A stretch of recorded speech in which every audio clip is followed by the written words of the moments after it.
투자 회사 노무들도 투자 하시는 분들하고 지금 많이 어울립니다. 쓴 게 어떻게 하는 게 좋은지가 초미에 관심이죠. 철강업계만이 아닙니다. 전 세계가 그렇습니다. 자녀들이 안 물려받으려고 한다는 거예요. 이런 케이스가 미국도 많고요. 굉장히 많습니다. 또 막상 물려주려고 했더니 세금 문제가 또 엄청나고. 그래서 이런 사례들 조사를 합니다. 같이 좀 공유해요. 또 여러분이 만약 궁금한 게 있으면 어디 연락하면 되는지 연락처도 좀 저기 제가 제일 자랑스럽게 생각하는 게 이제 이 책입니다. 박태준 사상 미래를 열다라고 하는 공저. 여러분 여러 교수님들이 공저할 때 그 박 회장님 돌아가시는 해 3월달에 인터뷰를 했습니다. 제가. 인터뷰를 해서 1시간 예정으로 인터뷰를 갔는데 3시간 동안 안 놔주시더라고요. 가려고 그러면 또 뭐 질문을 하죠. 이래가지고 상당히 그 하고 싶은 말씀이 많으시구나 하는 생각. 그래서 이 책을 써서 발표했던 것이 제 기억이 나고, 그 다음에 박태준의 리더십이라는 책도 공저를 썼습니다. 그러면서 이제 철강업계 리더들이 어떤 고민을 하고 계시 이런 것들을 돌아볼 기회가 작년 1년 동안에 휴넷 글로벌 리더십 연구원장가 있었습니다. 실무를 직접 해봤습니다. 밑에 팀 2개 놓고 쉽지 않던데요. 쉽지 않아요. 팀원들 간에 갈등이 생기는데 팀장끼리 서로 시기 질투를 하는데 저는 인간이 그렇게 시기할 수 있다는 걸 좀 그 조정하느라고 한 3개월 걸리고 그러다 보니까 이제 뭐 시간 다 가고 그 사람 관리하는 게 제일 어렵구나 그런 생각을 했습니다. 뭐 이론적으로야 뭐 한 40년 동안 제가 계속 논문 쓰고 책 공부를 하고 강의도 했지만 실제 해보니까 틀린 이론도 많고요. 이건 말도 안 된다 하는 것도 있고 또 어떤 거는 이론을 적용하니까 바로 해결되는 것도 있고 그래서 참 많이 배웠고 또 많은 도움을 받았습니다. 또 도움을 준 것도 있지만 도움을 받은 것도 참 우선 시작하면서 여기 앉아계신 분들 표정을 보니까 되게 강철같이 어두운 표정으로 나와주셔서 이거부터 좀 가볍게 하고 지나가겠습니다. 여기 3명이 있고요. 여기 3개의 사진이 있는데 여러분 어느 쪽이 더 호감을 주세요. 그 마음 호감 이쪽을 좌파 이쪽을 우파라고 합시다. 자 어느 쪽입니까? 좌파 손 들어보시죠. 좌파 호감 여러분 다 이쪽이 또 호감을 주세요. 뭐가 다른 것 같아요? 크게 다르고 표정이 좀 다르고 이거 어떻게 하는 건가 하면요. 오른쪽 사진을 옆으로 15% 벌린 게 왼쪽 사진. 이거를 이제 15%의 법칙. 얼굴만 연구하는, 표정만 연구하는 사람들이 있습니다. 이분들이 발견한 건데 아무리 험상궂은 얼굴도 옆으로 15%를 벌리면 호감형이 된다. 이 아주 위대한 법칙을 발견했습니다. 근데 여러분 사람이 화나고 심각해지면 표정이 얼굴이 가운데로 모이나 옆으로 퍼지나요? 가운데로 모이니까 여러분 옆으로 얼굴 옆으로 벌리면서 화내려고 하면 안 됩니다. 안 돼요. 이게 이거 굉장히 단순한데 굉장히 또 재밌는 법칙이다 하는 생각이 듭니다. 그래서 이걸 15%의 법칙이라고 하거든요. 여러분 한번 해보실래요? 실습 몇백 분 하고 마주보면서 15% 옆으로 벌리면서 한번 마주보시죠. 너무 한 30% 이렇게 벌리면 좀 해뻐 보이는데. 단순히 사진 늘리기. 네, 단순히 늘리기. 똑같은 사진이에요. 그러니까 이게 사람이 얼마나 표정 하나로도 상대방의 마음을 바꿀 수 있는가 하는 거를. 그래서 리더십의 다양한 개념이 정의가 있지만 그중에 가장 기본은 뭔가는요. 리더가 여러분이 리더하려는 상대방의 마음속에 들어가야 됩니다. 들어가서 설득도 하고 지시도 하고 커뮤니케이션을 해야 그 사람이 진정으로 여러분이 하고자 하는 말을 받아들여요. 근데 사람이라면 굉장히 단순하게 판단하고 그 큐를 해석합니다. 그래서 여러분이 만약 굳은 표정으로 보아에게 다가가서 말을 걸면 보아는 아주 단순하게 이 사람이 나의 우군인가 적인가 이렇게 판단을 합니다. 그 표정만 딱 봐. 그래서 심각한 표정으로 가서 얘기를 하면 적이다 이렇게 판단을 하고 마음의 문을 닫아 봅니다. 강철같이 걸어버려요. 그러면 아무리 좋은 말을 해도 통하지가 않습니다. 근데 이제 이렇게 부드러운 표정으로 접근을 하면 마음의 문을 엽니다. 그럼 여러분이 그 안에 들어가서 여러 가지 하고 싶은 말을 하면 다 통하게 됩니다. 그래서 항상 부드러운 표정을 해보시고 오늘 되게 돌아가시면서 가족에게부터 좀 이렇게 아마 항상 굳은 표정으로 있으신 분은 갑자기 이제 가족분한테 부드러운 표정을 지으면 아마 배우자께서 밖에서 무슨 일이 있어야 되고 그렇게 의심을 할지도 모르겠습니다. 그렇지만 아무튼 그런 간단한 표정부터 바꾸면서 리더로서의 역할을 수행합니다. 중서 철강 시대 철강사의 리더십이라고 여러분 뭐 리더십 이론이 뭐 수천 개지만 철강사에 특화된 이론은 없습니다. 그렇지만 이제 철강사의 현 상황이 어떤가 여러분이 고민하고 또 맞닥뜨린 문제가 뭔가에 따라서 여러분의 리더로서 필요한 역할이 달라질 수밖에 없지 않습니까? 그래서 그런 차원에서 철강사 리더십이라고 이런 특히 중소철강사 리더십. 그 다음에 사업 승계 어떻게 하는 게 여기는 이제 세금 문제와 승계 문제 이 두 가지.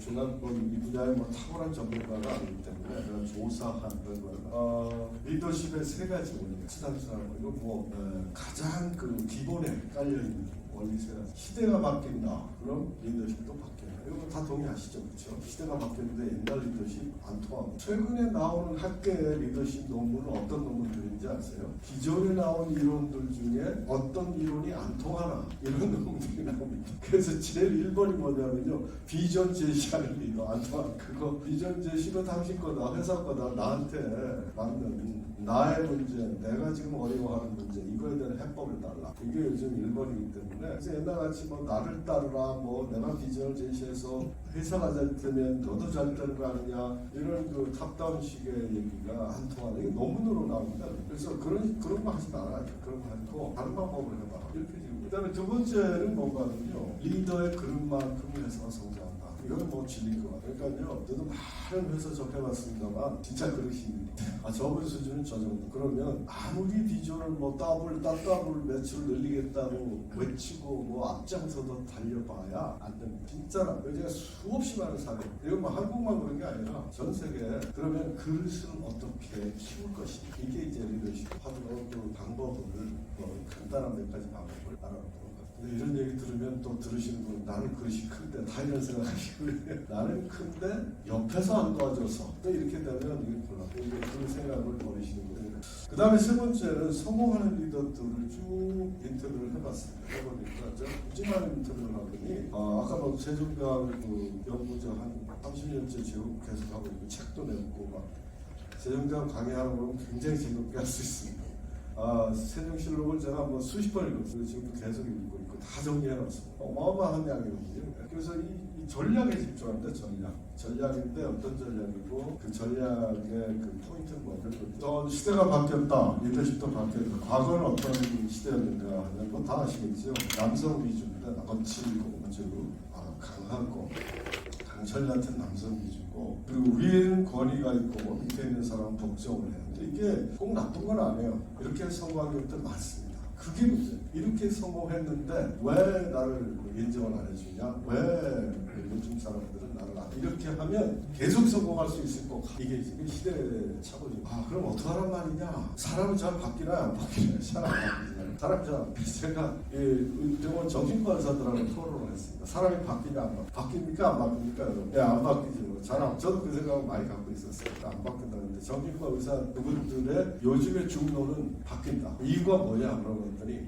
요즘은 하도 충격적인 일이 많아서 바뀐다.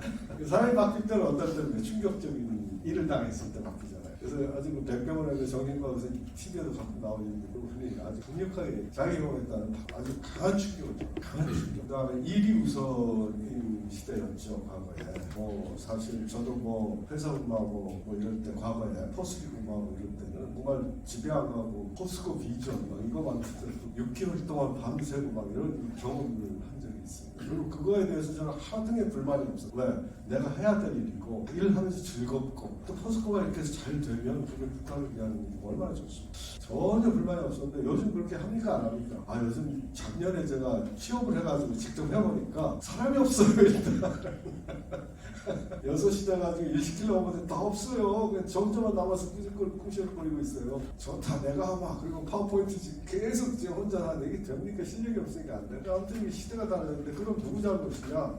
퇴근 시간 돼가지고 집에 간 그 사람 잘못이냐? 내 잘못이냐? 누구 잘못인 것 같아. 뭐 잘못을 따지면 사실 그렇죠. 그렇지만 시대가 바뀐 건 확실한 거야. 요즘은 그렇게 안 산다. 요즘은 그렇게 안 산다. 그리고 주말에 카톡 보냈다고 혼납니다. 이게. 주말에 뭐 내일 뭐 월요일날 일요일날 내일 무슨 보고서 뭐 어쩌고 해서 회신이 안 와요. 읽지도 않아요.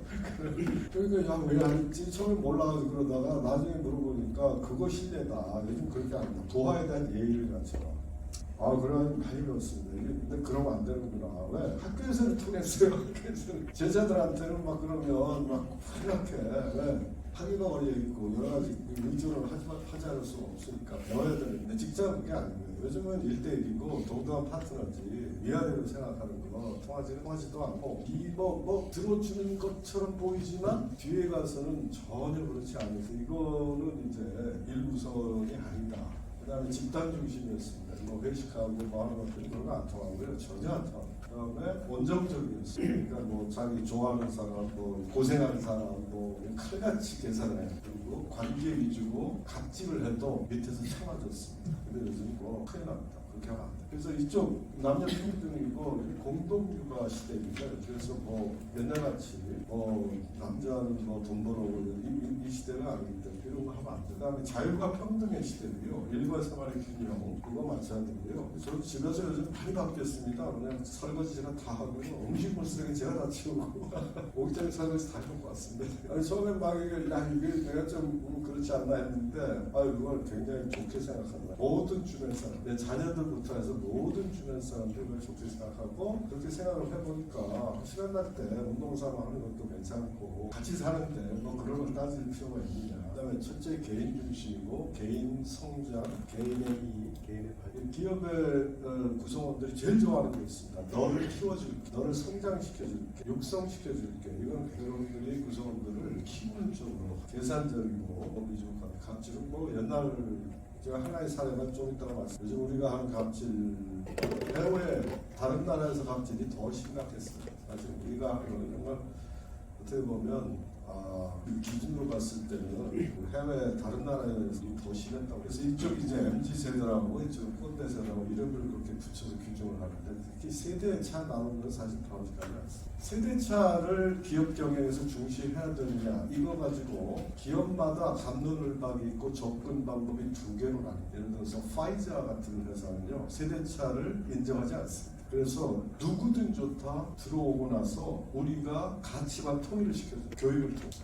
그래서 아주 강한 교육을 통해서 기업의 가치를 공유하는 사람으로 만들어주고 만약 그걸 공유하지 못하면 그 과정을 다 통과했는데 그걸 우리가 함께 할 수 없는 사람 이렇게 해서 세대 차를 이걸 전혀 중시하지 않는 게 또 한쪽의 불교의 기업들은 세대 차를 인정하고 이제 밑에 그 자라나는 세대를 좀 이해해 주자. 예를 들어서 교육을 하고 이제 우리나라 기업들이 많이 하고 있는 그런 거. 전 세계적으로 이거는 이슈. 미국 기업들은 한 반반쯤 되는 거죠. 강한 드라이브를 해서 통일을 시켜주는 거. 너가 무슨 가치관을 갖고 들어왔어도 그거는 들어올 때 얘기고 들어왔으면 너의 능력을 개발할 수 있게 해주고 그러려면 가치관을 동일한 이렇게 아주 강한 드라이브 방식. 그래서 이거는 이 두 가지 방법으로 이제 우리가 얘기를 했어요. 요즘 그 시대가 바뀌면 바뀌어야 되는데 안 바뀌어서 엄청난 논란을 일으켰던 분이 있습니다. 우리가 윌리엄 쇼클리라고 들어보셨습니까? 이분 누구냐면 실리콘밸리 만든 분이고요. 트랜지스터 기술 만든 노벨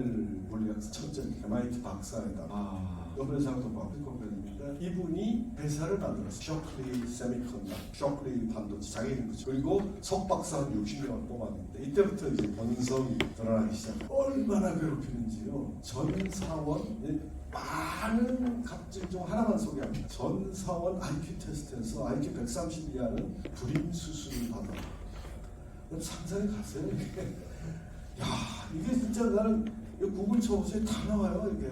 난 이게 거짓말인 줄 알았어요. 근데 이게 많은 것 중에 하나예요. 그 다음에 이제 비서의 전화기에 도청장치를 달아놓고 혹시 누가 자기를 헐뜯지 않나 이거를 도청을 해가지고 헐뜯는 사람 해보지. 60명 전원이 고소를 했습니다. 직원 60명 전원이 고소를 했습니다. 그래도 꿋꿋하게 자기는 내가 옳다고 이러겠죠. 그래서 하도 이러니까 아니 박사 연구원들이 이게 말이 안 되잖아요 이게 아무리 상식적으로 봐도. 그래서 8명 반기를 들고 뛰쳐나와서 반도체 회사를 따로 설립을 했어요. 이 회사가 오늘날의 인텔입니다. 그래서 인텔 탄생에 결정적 기여를 한 분이 바로 윌리엄 쇼클리. 그래서 이런 갑질에 비하면 정말 우리나라는 좀 그래도 다 갑질은 갑질이지. 이 정도는 아니었던 것. 그다음에 과거에 이제 선생님 같은 리더 또 뭐라고 보니까 우리 강한 마초 같은 리더 이런 리더들을 지향했다고 볼 수가 있어요. 수직적이고 가르치고 압박하고.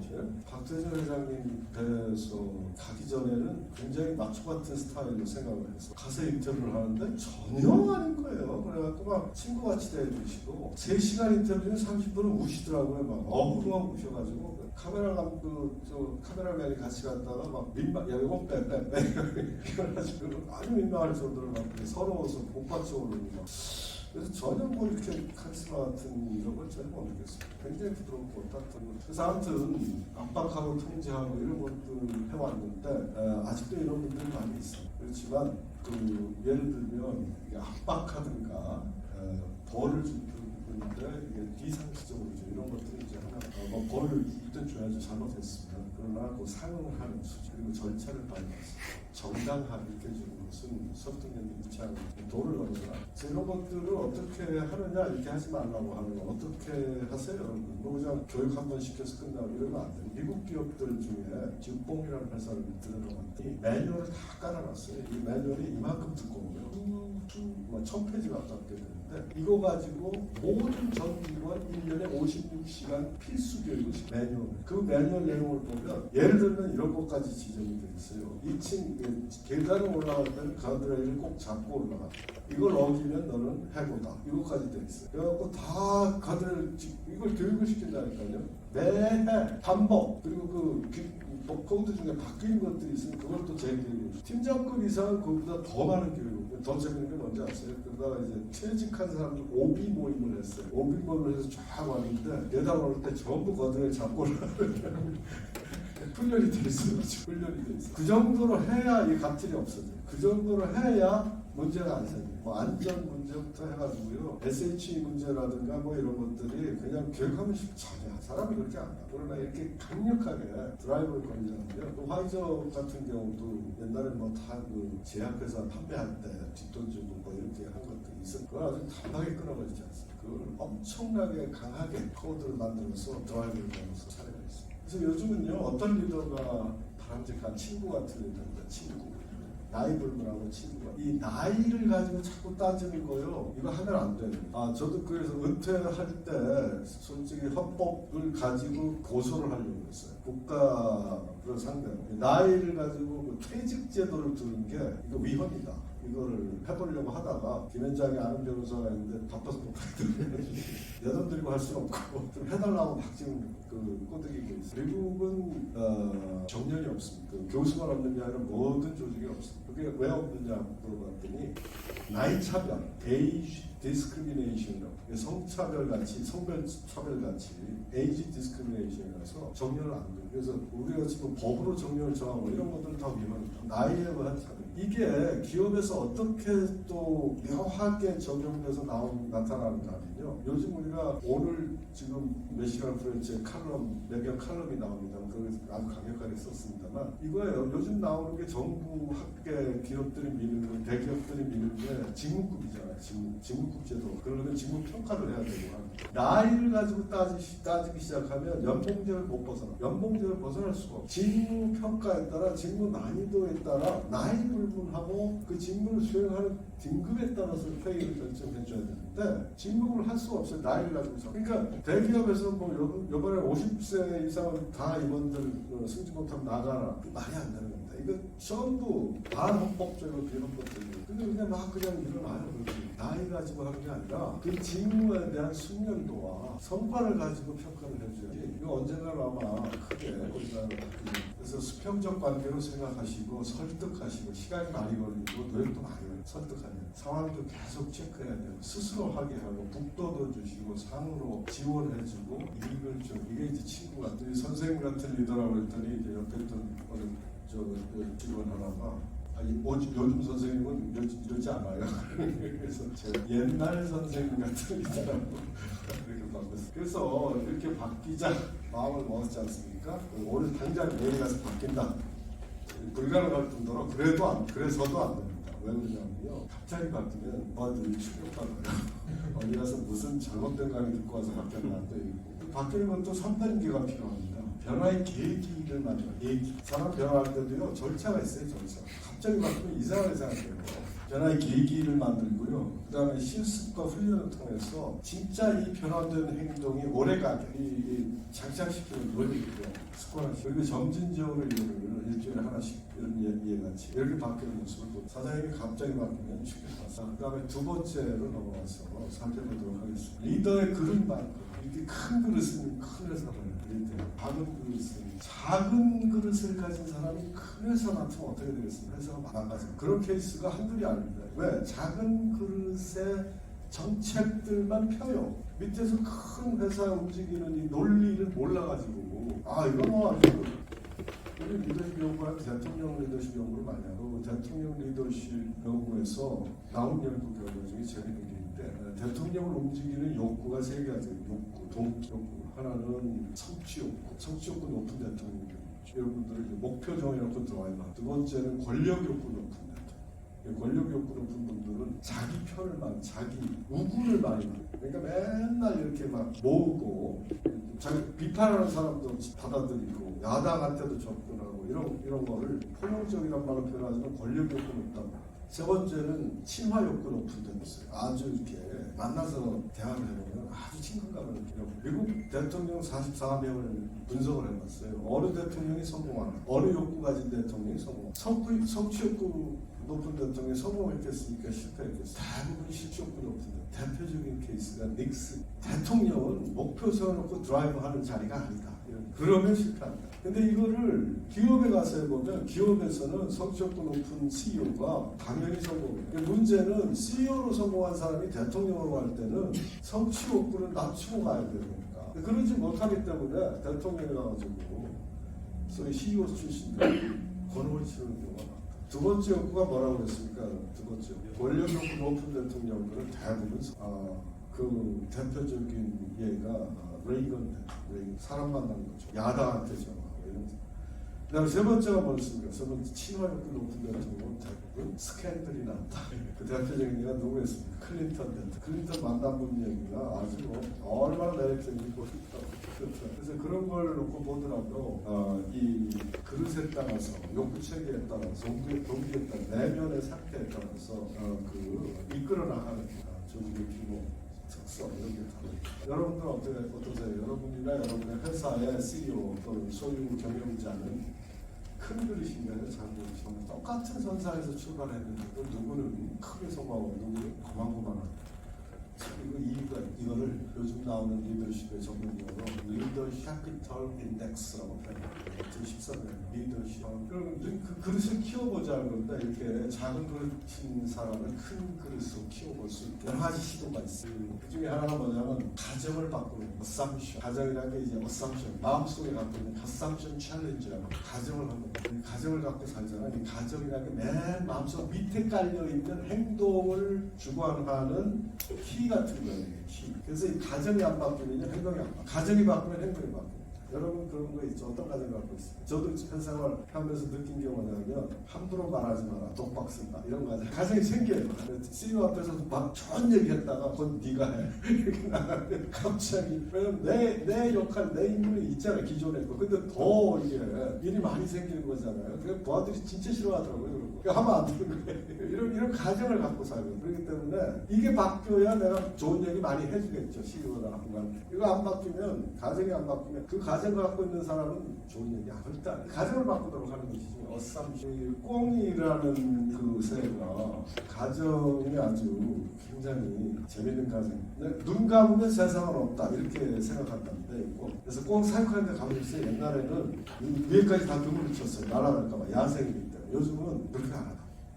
그렇게 안 하고 아주 간단한 방법으로 날아가지 않게 어떻게 이렇게 캡을 씌워주면 하늘을 못 보는 건 하늘이 없는 줄 알고 안 나가. 가정을 하는 가정. 이제 하늘은 없다. 이래가지고 날아갈 수 없다. 이 가정하니까 잠재력이 죽어버립니다. 잠재력이 죽어요. 사람도 똑같다는. 사람도 가정을 안 바꾸면 날 수 있는 사람이 걸어다니는 게 되고 저만큼 될 수 있는 사람이 이만큼 되고 이렇게 이 캡 이거 G마켓에서 팝니다. 이거 하나 2,000원씩 하니까 사사분 훨씬 좋고 가정에 사장님 앞에서 괜히 얘기했다가 독박스가 아주 대표적인 가정. 그다음에 우리는 성공하기보다 실패하지 않는 것이 중요합니다. 크게 성공 안 했다. 여기 이 주변에 있는 큰 회사 제가 자문을 해주고 있는데 그 회사 인터뷰해봤더니 크게 성공하려고 하지 마. 실패만 많이 있으면 몰라. 그러면 너는 팀장도 되고 임원도 되고 임원해서 10년만 넣으면 퇴직금 상당. 그 가지고 진짜 다 이 과정을 가. 신사업한다. 아무도 지원 가면 망하는 거예요. 왜? 신사업 다 실패하거든요. 신사업 성공 확률이 10%도 안 되잖아요. 아무도 지원 안 해요. 그래서 하는 것마다 족족 망했다. 지원에 간 사람 다 무덤됐어요. 절대 안 돼. 이런 회사에 아무리 위해서 다그치고 닥달을 해봐도 누가 능력 있는 사람이 신사업한다고 새로운 아이디어를 안 되는 거예요. 가정을 두 번째가 일하다 잘린 사람이 있으면 놀라잖아요.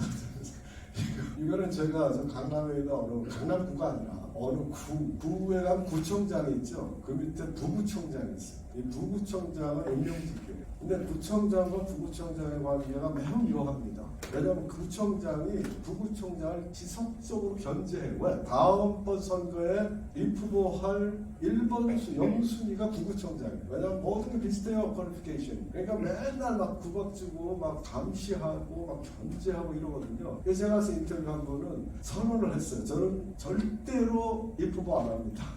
저는 정년까지 가는 게 목표입니다. 그리고서 그 다음에는 어떤 행동을 보냐, 노는 거. 일하면 바로 견제 들어오는 거예요. 뭐 새로운 거 하면 바로. 그래서 저는 주변에 맛집이랑 맛집을 다 알고 있고, 뭐는 먹으러 다니는 거 그냥 이렇게.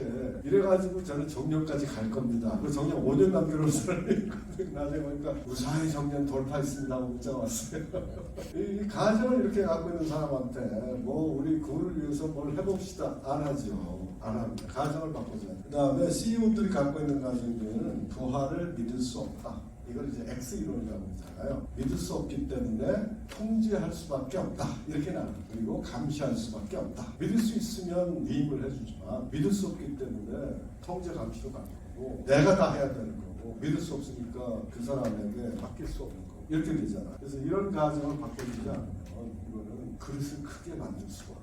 이 가정을 이 가정이 안 바꿔서 큰 역사상 큰 피해를 낸 그게 뭐냐면 전쟁이 어느 전쟁이 되냐면 칼싸움하는 시대에서 총싸움하는 시대로 넘어오는 시기 나폴레옹 전쟁 이런 거 있죠. 이때 19세기 옛날 어떻게 이런 거 보셨죠? 일렬로 쫙 서 있고 뒤에 또 열들이 한 10여열 서 있어요. 그래서 이쪽에서 발싸움을 이렇게 다다다 쏘면 이쪽에도 똑같이 서 있죠. 서 있는 사람 다 죽고 일렬 뒤에 있는 열이 또 쏘면 이쪽에 또 다 죽고 이거는 서서 쏘는 거는 칼싸움하는 시대의 전투예요. 근데 이 엎드려 쏴도 없고 은폐도 없고 이렇게 전쟁을 했단 말이죠. 얼마나 많은 사람이 죽었는지 이 개념이 안 바뀐 거예요. 이런 식으로 전쟁을 해야 되는데 개념이 안 바뀐 거예요. 가정을 안 바꾼 가정. 칼싸움하는 시대처럼 총싸움하는 시대에 전투를 했다. 그 가정을 가지고. 그래서 제일 큰 피해를 낸 게 미국 남북전쟁. 남북전쟁 때 이 가정이 안 바뀌어서 어마어마한 전쟁을 해요. 안 죽어도 되는 사람들이 무수히 죽어나. 좀 엎드려서라도 쏘지. 왜 다리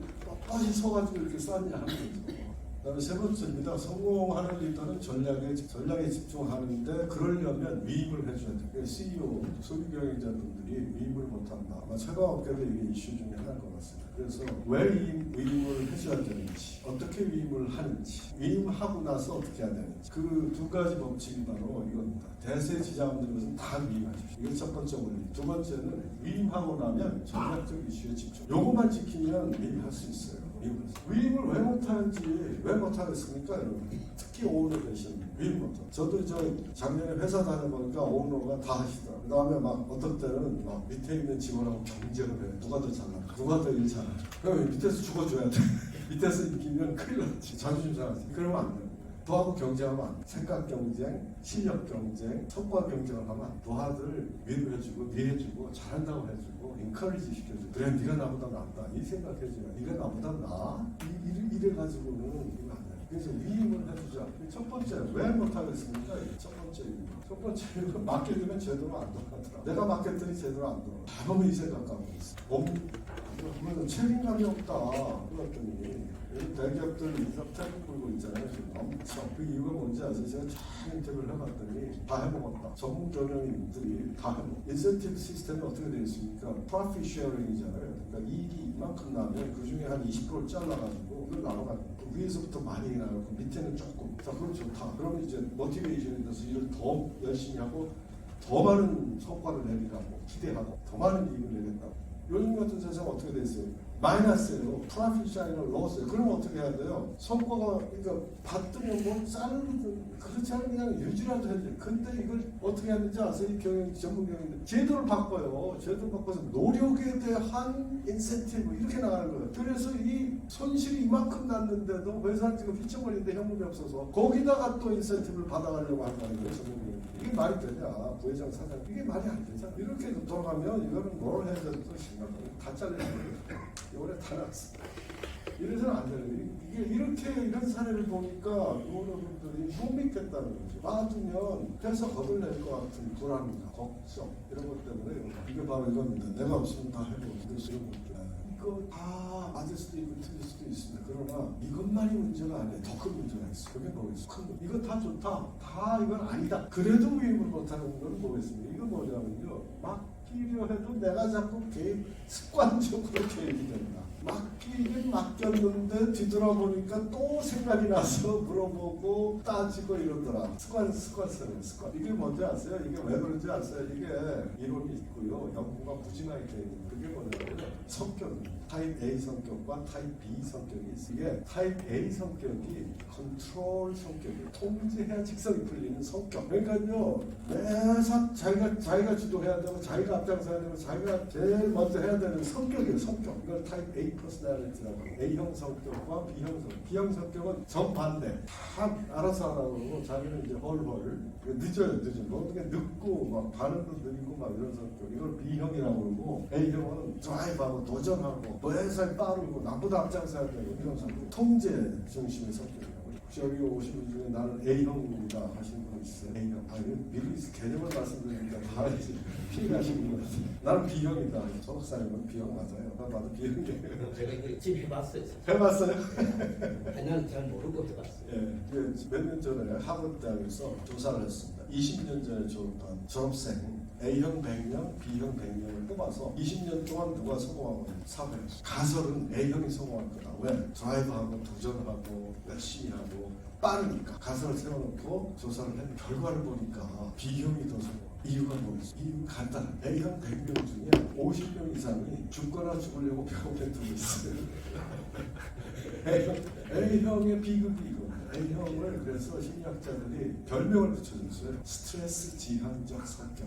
A형은요 아무것도 안 해도 되는 상황에서도 스트레스 뭔가 해야 된다는 강박관념에 시달리는 이게 A+A예요. 그래서 제가 여기에 이거 설명 간단한 거 이건 약식설명입니다만 되게 돌아가셔서 한번 해보세요. 지금 이따가요 아무 사람도 가능합니다. 여기 저는 A형인 것 같아요, B형인 것 같아요. 여러분 보시죠. A형. 이거는요 A형입니다. 이거 하면요 만점 나옵니다. 전문판입니다. 전문판. 서 박사님은 아실까요? 얼마나 바쁘게 사는 사람이신지. 그래갖고 제가 이거 안 되겠다고 해서 성격 바꾸자. 옆에 사는 B형 친구 교회에서 자꾸 만나서 당구도 치고 밥도 먹고 맥주도 한잔 이러면서 만나면 만날수록 증상이 악화되면서 어떻게 저렇게 살아? 그분 B-형 심대거든요. 어제 뭐 하셨어요? 놀았지. 오늘 뭐 하세요? 놀잖아. 내일 뭐 하시는? 쉬려고. 한 1년 내려가도 뭐가 바쁘게 없는 그런 분이에요. 그러니까 A형이 그 모습을 보면 답답하죠. 굉장히 좀 이렇게 답답함을 느꼈는데 이건 댁에 가서 한번 해보시기 바라겠습니다. 자, 그래서 문제는 뭐냐면 전략적 이슈에 집중하라는 게 이제 위임해주고 남는 시간은 전략에 집중하는 이게 그래서 이거를 회사의 경영에 큰 영향을 미치는 거 있잖아요. 이런 거에만 집중하시고 시기 놓치면 회복할 수 없는 손실이 예상됩니다. 이런 거에 집중. 그리고 빠른 의사결정을 필요하는 중요한 일이 있습니다. 이런 것들에 이런 거는 자기가 책임지고 해주셔야 돼요. 그리고 구성원 스스로 곤란한 일, 굉장히 곤란한 거, 회사 경쟁력을 결정하는 핵심 사항들 이런 것들은 리더가, CEO가, 소유주, 경영주가 직접 챙겨주셔야 나머지 사소한 걸 대세지장들을 위임을 해줘요. 이런 거에만 신경 써도요 시간 없어요. 제대로 신경 쓰면 분석해야 되죠. 사람 만나서 물어봐야 정보 얻어야 되죠. 여기에만 집중하시라. 여기에만 집중 제발하시라. 사례가 있습니다. 제가 코칭했던 분인데 코칭은 제가 요즘 많이 합니다. 반도체 설계하는 만기치려면 이거는 뭐 모든 걸 자기가 해야 돼. 자기가 없으면 회사는 안 돌아간다. 죽는 거다. 이런 개념, 가정을 갖고 계시 가정을 그렇게 갖고 저는 지시할 때 그럴 때 자꾸 이렇게 일일이 지시하고 관리하고 통제하니까 밑에 있는 직원들이 어떻게 바뀌겠습니까? 지시할 때까지 기다리는 습관을 갖게 돼요. 지시가 없으면 놀아요. 자기가 뭘 일을 찾아서 하려고 안 해요. 왜? 지시를 다 받아서 일해 왔으니까. 이게 맞는 거니까. 가정을 그렇게 갖게 된 거죠. 그러니까 수동적으로 바뀌어요. 그러니까 일 안 하니까 더 세세하게 지시를 하게 되죠. 점점 미세 관리를 하는 거예요. 나중에 뭐 문구하나 뭐 일어나는 시간 뭐 회의 때 의자 배치 뭐 이런 것까지 그냥 일일이 지시하게 되는 점점 미세 관리를 하게 되는 시간은 점점 부족해지고 더 열심히 치고 더 열정적으로 하고 그래서 제가 들어가서 코칭을 했잖아요. 그래서 약속을 했어요. 하던 일을 다 리스트업 해가지고 50% 잘라라. 사소한 거부터 잘라가지고 위임을 해주자. 나머지만 3개월 동안 관찰해보죠. 성과가 어떻게 되는지 보죠. 어떻게 변했겠습니까? 성과가 오히려 더 좋아졌어요. 성과가 더 향상됐어요. 그러니까 신경 안 써도 그 기업 경영에는요 이런 게 있습니다. Zone of Indifference라는 게 있어요. 무차별 영역. 이렇게 하든 저렇게 하든 대세 지장 없는 것들이 있어요. 이런 것들까지 신경을 쓰다 보니까 점점 일이 많아지고 중요한 거에 대한 투자할 수 있는 그 시간 투자는 좀 줄어들고 이렇게 3개월 뒤에 더 향상돼서 결국 요 반에서 또 반을 잘라가지고 위임을 해요. 그랬더니 전혀 전혀 문제 없이 그냥 잘 돌아. 문제는 위임을 다 해주고 나면 박 사장의 시간이 남잖아요. 그 시간을 어디다가 쓸 거냐 하는 거죠. 이분이 머리가 좋은 거예요. 그래서 전략적 이슈에 집중하기 시작해요. 남는 시간. 저 절차가 왜 필요할까? 이 아주 근본적인 질문을 던지기 시작해요. 개발하는 절차가 있잖아요. 절차가 왜 필요할까? 저 방법밖에 없고 그리고 왜 꼭 저 물질을 써야 되나? 무슨 그 과정에서 개발하는 과정에서 써야 되나? 그래서 이런 거 고민하다 보니까 오히려 획기적인 성과를 내서 1년 뒤에 개발 기간을 엄청 긴 그런 그 논란성. 그러니까 이런 데 신경을 써야지 전략적 이슈에 그냥 자꾸 사소한 거에 타고 들어가서 지정을 하고 신경을 써야 돼. 한도 끝도 없어. 이거는 모두가 공멸하는 방법을 하는 여러분도 한번 그 방법을 이렇게 되죠. 미드시 코리아는 뭐 간단히 이제 광고 말씀드려야죠. 이 교육을 제가 해보니까 전부 사기꾼 같다. 제대로 교육을 안 하고 돈만 받아버리고 그래서 제가 그 교육회사 1년 있다가 야 이건 아니다. 제대로 육성을 하고 교육해버려요. 똑바로 있어야 될 거 아니에요. 그래서 작업 훈련 시켜보면 아주 위험한 일입니다. 체계가 없으면 또 나는 과학적 연구 결과 있고 모델도 이렇게 만들고 뭐 이런 과정들을 하고 여기까지 리더십에 대해서 말씀드리고 그 다음에 사업에 대해서 잠깐 말씀드리고 이 분야는 뭐 여러분들이 또 잘 하실 수도 있어요. 고민하시고 월세 어떻게 하나 제가 뭐 무슨 세무서도 아니고 정보 얻은 거를 위주로 했지만 YPO라고 혹시 아세요? YPO라는 단체가 있어요.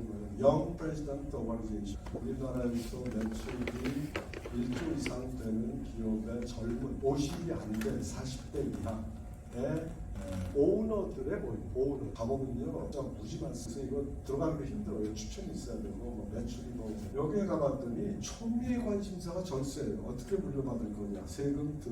그게 아주 초미의 관심. 그래서 소그룹으로 만나가지고 서로 막 그냥 의논을 하고, 뭐 정보 주고받고, 뭐 굉장히 많이 합니다. 거기에서도 들었고, 그 다음에 제가 이제 고문으로 있는 에이스 에코티 파트너스라고요. PB가 나쁜 PB가 많은데 이건 진짜 좋은 PB. 진짜 좋은 PB. 지금까지 IPO를 많이 해줬고 또 직접 회사를 사서 리스트럭처링해서 IPO를 해서 했는데 본 주인에게 선택의 기회를 줘요. 나중에 IPO 해가지고 할 때 다시 경영을 하시겠다고 하면 다시 그분에게 팔아줘요. 그래서 그렇게 해서 계속 빚내서 하다가 이거를 캐피털라이즈 해가지고 에퀴티를 이용해서 완전히 리스트럭처링해서 IPO 해가지고 본 오너가 다시 지금 그 회사를 소유하면서 경영하고 있는 회사가 무진경기하고 있습니다. 굉장히 잘 나가는. 그래서 이 회사에서 제 고문으로 있으니까 어저께 오랫동안 회의를 했어요. 도대체 이거 어떻게 하냐 했더니 여기서 여러 가지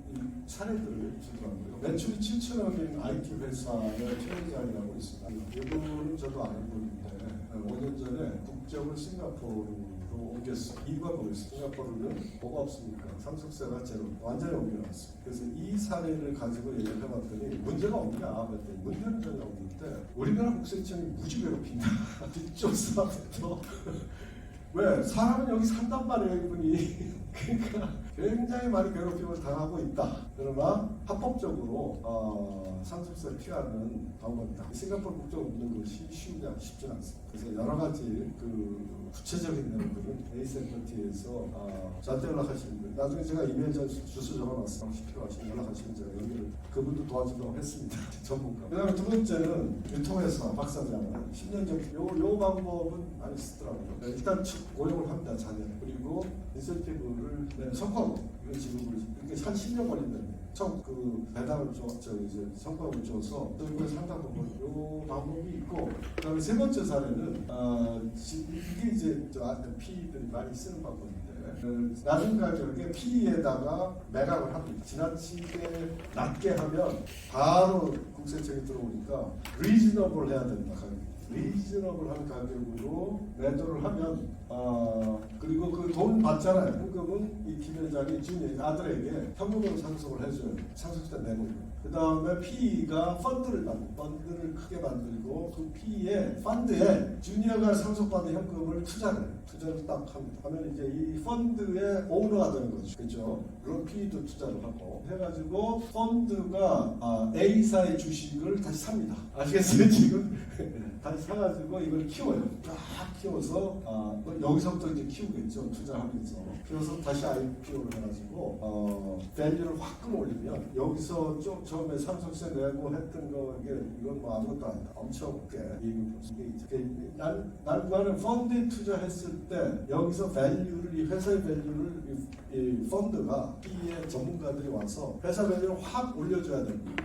요거를 전문가들이 이제 이 에이스에코티가 상당한 전문가들 많이 해봤습니다. 그래서 지금 작년에 이 에이스가 회사 사서 엑시트한 게 4건이에요. 그 중에 하나가 이제 테슬라라고 두산인데 또 하나는 프레슬리라는 미국 상장 회사인데 그 회사는 한국타임 그런 식으로 그래서 아주 재밌게 필요하면 에이스에 제가 연결해드리겠습니다. 물려받지 않으려고 합니다.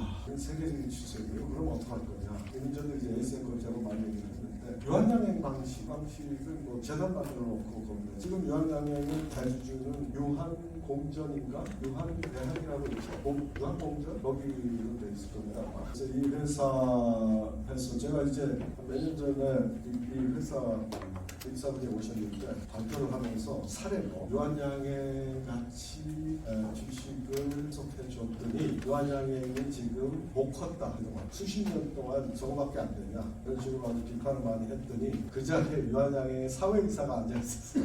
우리 고대 교수님이 번쩍 손들더니 일어나가지고 또 막 항변을 하시더라고요. 이게 아니라 그러면서도 수긍하는 것은 회사가 잘하지 크지 못했다. 이거는 수긍하고 이게 어떤 문제가 있냐면 레퓨테이션 캐피탈을 얻을 수 있습니다. 명성자본이라는 겁니다. 명성자본. 정말 잘했다. 다 그러잖아요. 사례마다 나옵니다.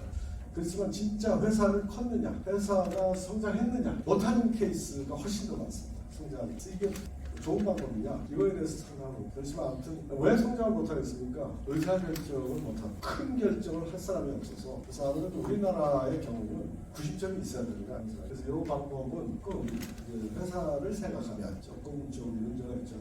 그다음에 테슬라 방식인 거. 이건 테슬라를 이제 에이스가 이제 사서 두산에 매각한 P사가 확실히 이걸 다 매수를 했어요. 주식 다 사가지고 그 주인이 1200억인가 해가지고 주식을 대학교를 하고 그다음에 PE가 그 회사를 키웠어요. 들어가서 전문가들 막 들어가가지고 그 와중에 그 주식을 매각한 오너는 계속 CEO를 했습니다. 하고 싶으면 언제든지 하라고. 그래서 같이 키우는 건데 그래서 막 키워가지고 그 다음에 이제 부산에다가 매각을 하면 이 오너가 다 주식을 판 게 아니라 일정 부분 갖고 있었어요. 그래서 두산을 매각할 때 4배 정도가 업해서 받았거든요. 그러니까 본래 갖고 있던 분이 이제 더 큰 데로 그래서 이번에 완전히 엑시트해서 뭐 하시는가 봤더니 그냥 폴로 어쩌잖아요. 폴로 아세요? 폴로. 우리나라에 딱 한 군데 폴로 경기장이 있어요. 그 한중일 다 따져도 딱 하나밖에 없습니다. 거기에 폴로 하러 자기가 직접 하는 게 아니라 모두 구경하러 다니면서 시간에. 그다음에 한생 방식이 있습니다. 이게 학교재단 설립해서 태제대학을 설립했어요. 이런 꿈을 꾸시는 분들은 저희 태제대학 그 주도하시는 분들하고 가끔 만나서 이제 저녁도 먹으면서 얘기를 합니다. 이 방법은 저는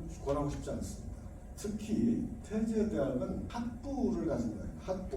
그리고 전 세계 돌아다니면서 교육을 하고 뭐 이런 대학인데 저는 이거는 좀 바람직하지 않다. 저는 이거보다는 대학원 대학교를 만드시는 게 훨씬 낫습니다. 대학원만 있는 대학교만. 이거는 굉장히 그 이점이 많고요. 그리고 투자를 조금 해도 되고 똑바로 크게 벌릴 수 있고.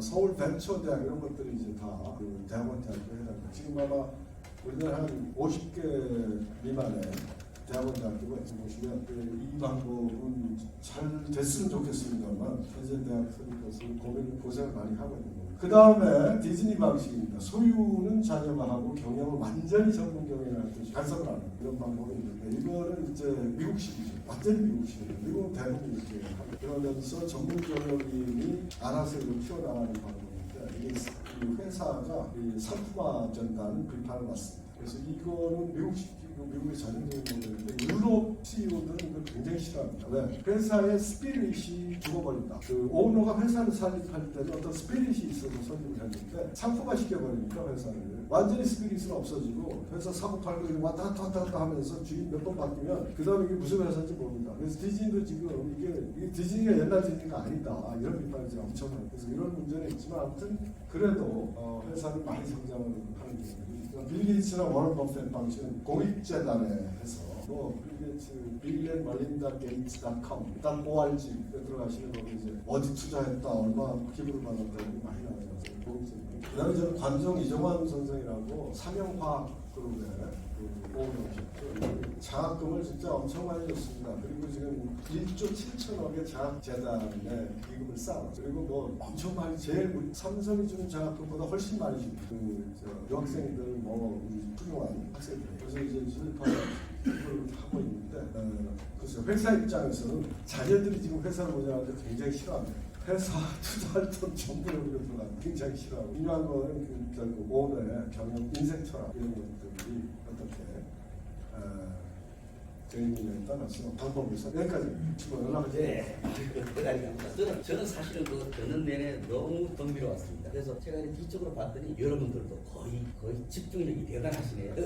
네, 백수님 진짜 유익한 때 여기 재밌었습니다. 혹시 질문 있으시면 백 교수님한테 이 기회에 한번 뭐 질문이 할 거라도 한번 논의할 아젠다를 좀 던져주세요. 아니시면 여기서 뒤쪽에서 저희들이 커피를 연말 세미나라 약간 좋은 커피 이제 새로운 커피 마시면서 우리 백 교수님하고 약간 더 시간을 가지시죠. 네, 감사합니다. 여러분 박수 부탁드립니다. 감사합니다.